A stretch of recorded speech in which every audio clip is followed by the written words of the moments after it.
Tumsifu Yesu Kristo. Baba Paroko, tunakushukuru sana kwa misa hii takatifu kwa ajili ya ndugu yetu aliyetangulia. Mheshimiwa Waziri Mkuu, viongozi wote mlioko hapa na waombolezaji wenzangu, kipekee kabisa familia ya marehemu, mke wa marehemu, watoto wake pamoja na ndugu wote.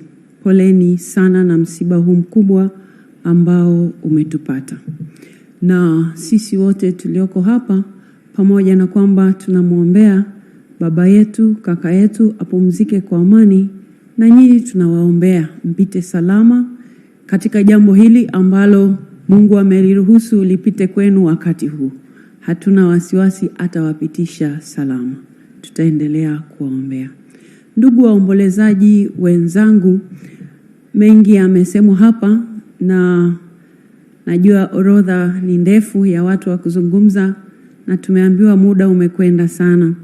Pengine mimi nitalisema moja tu, na hilo moja ni kwamba mimi nilijifunza kutoka kwake mtu huyu ambaye yuko hapo leo. Tumekuja sote kumpa heshima hizi. Hakuwa na choyo ya maarifa. Na hakuwa na choyo ya maarifa katika maeneo yote. Ukitaka maarifa ya namna ya kufanya siasa safi, utazipata kwake.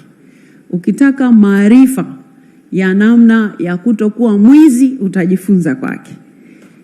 Maana yote alitufundisha yeye. Lakini pia ukitaka kuwa mbunge bora, utajifunza kwake.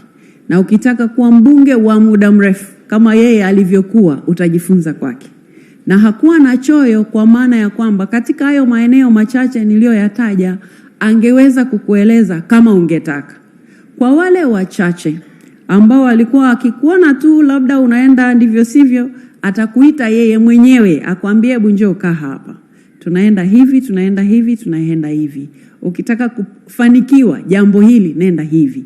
Ukitaka kufanikiwa jambo hili, nenda hivi. Ukifanya hivi unafanya vibaya. Ukifanya hivi hutafanikiwa. Kwa hivyo hakuwa ni mtu ambaye angefurahia baya limpate mtu mwingine. Na ndio maana hakuwa na choyo ya kutoa ushauri katika jambo lolote. Na kwa hivyo katika hili moja la kutokuwa na choyo ya maarifa, kila moja achukue ambalo amejifunza kwake, aangalie namna atakavyo muenzi, kwa sababu wengine tumemfahamu katika kipindi chake cha utumishi.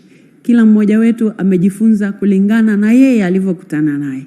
Sasa katika utumishi wake, ili tumuenzi vizuri lile ulilojifunza kwake, hebu lienzi hilo, hebu liishi hilo katika yale ambayo Baba Paroko na viongozi walioko huku mbele wametukumbusha siku ya leo.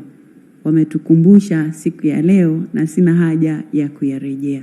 Asante sana kwa fursa ya kuzungumza Baba Paroko, lakini pia Mheshimiwa Waziri Mkuu ambaye yuko hapa kwa ajili ya jambo hili upande wa serikali.